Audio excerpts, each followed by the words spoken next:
Hey guys, those of you who know I'm here. Before we start the video, I just want to make a quick disclaimer saying I'm not going to be talking about the Vice VA drama or anything related to that topic at all in this video because I want to keep things positive and I am separating actor from the artist here. So if you're going to ask my opinion about it, I'm sorry to disappoint you, but I am not discussing it in this video. With that being said, let's go ahead and roll it. Come on! Lex! Come on! Lex! Come on! Lex! Come on! Lex! Come on! Lex! I know it's been forever since we last seen you, but it still feels like yesterday you were just announced. Time flies, no pun intended. Kamen Rider Revice has already proven to be a massive hype train, and people can't wait for the series to start. Now, Revice originally made his debut in the Kamen Rider vs. Super Sentai Superhero Senki poster, and then at the end of the movie itself, and a lot of people are asking, what does this have to offer? And it has already been a good month since everything was announced, since we got plot details and images of the toy line crystal clear. Why not talk about it? Kamen Rider and Kamen Rider Vice's suits aren't as necessarily bad in the grand scheme of things, but when they first appeared in the poster, I was a little bit skeptical because I had no idea what the color scheme was. Was it like a light red, pink, black, purple, whatever color it was? Until more clear images appeared showing that the color scheme for Revi was going to be both pink, blue with some purple accents, and Vice was going to be generally the color black with whatever Revi was wearing, essentially. The suits themselves aren't bad, but they are definitely unique to the Kamen Rider series itself. However, though, it turned out to be a little bit of a letdown here because while many people were saying that this was going to be a dinosaur-themed Kamen Rider season, most rumors and speculation said that this was going to be a Legend Rider gimmick with animals. And I was really hoping it was going to be the former rather than the latter. So, yeah, my thoughts on Kamen Rider Revice, Megalodon form, it's pretty badass, but other than that, I can't really talk about much here. I'm just saying it's a little too soon for another anniversary season for Legend Riders. You know what I mean? How Revice works is that Revi is going to take on the main form, while Vice essentially has armor and masks that match whatever Revi has.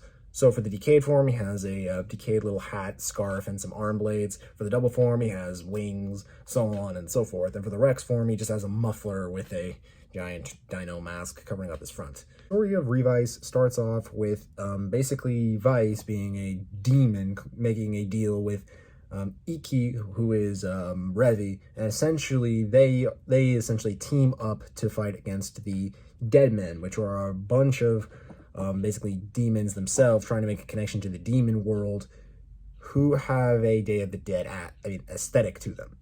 Whether you like it or hate it, you got to admit the symbolism there is actually pretty good. And ironically, not only are the villains' names more Mexican inspired, but they're also inspired by certain alcohols that are from Mexico. And the complaint here, though, is the name for Julio as a villain. I can't really comment on that. But with all that being said, though, the initial story is that Iki is a happy-go-lucky person wanting to do what's best for his family, and his family is that the brother is essentially the smart guy, the sister is essentially a lot better than the other two siblings, and finally we do have the dad, who is essentially I really hate to say this, but getting with the times, wanting to be hip and cool, yada, yada, yada. Essentially, he's trying to be the dad. He's trying to be your dad, but also trying to be cool dad. And then we have the mother who shows unconditional love.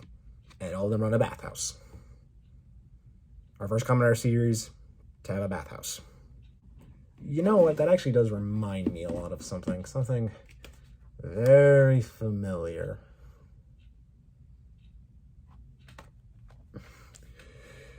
At any rate, we also do have two major corporations, which is the villain side of things, which are the Dead Men, which are using people and their fears and turning them into demons, thus making the Dark Vice stamps. And then we have Phoenix, that essentially do make the Vice stamps, and the main guy who produces the tech is a huge fan of Kamen Rider himself, and basically made the technology based on certain seasons of Rider itself.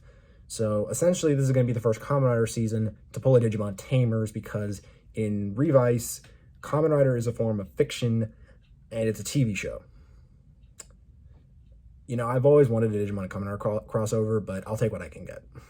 Now, the Revice gimmick is the Vi stamps, or the Vice stamps. Now, initially, I was a little bit skeptical how a stamp could be a gimmick, but after seeing the pictures for the Megalodon stamp, I mean, it works. I mean, they're a little bulky, in my opinion, but, I mean, I don't have it on hand at the moment. Well, at least not till Electrical brings mine in.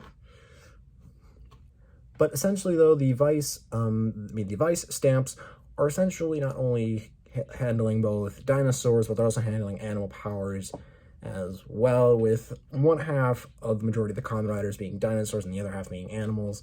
And I'm thinking that the animals that they chose for them, they're going to explain in the show in some form of capacity, because I'm still trying to understand why I choose Megalodon for Decade. But in that regard, though, let's talk about the actual toy line itself. Like I've said, we do have the Vice stamps, and we do have 10 right now at the moment, which is Kuga, Fies, Deno, Gaim, Exade, Geo, Decade, Forze, and so on and so Forze and Double.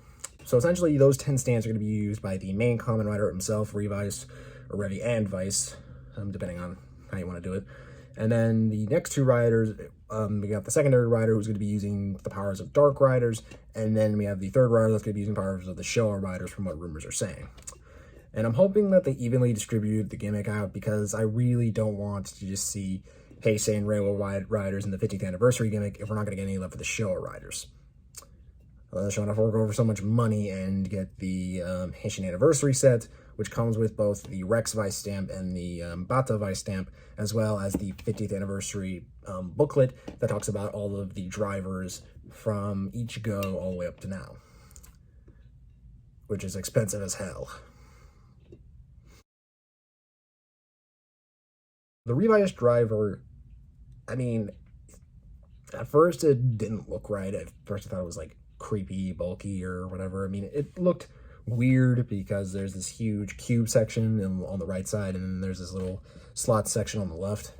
But after like absorbing it and like observing it for a while, I mean, it definitely works as itself. I mean, it kind of looks like an LCD screen a little bit, and I thought this was going to be like a VPET situation.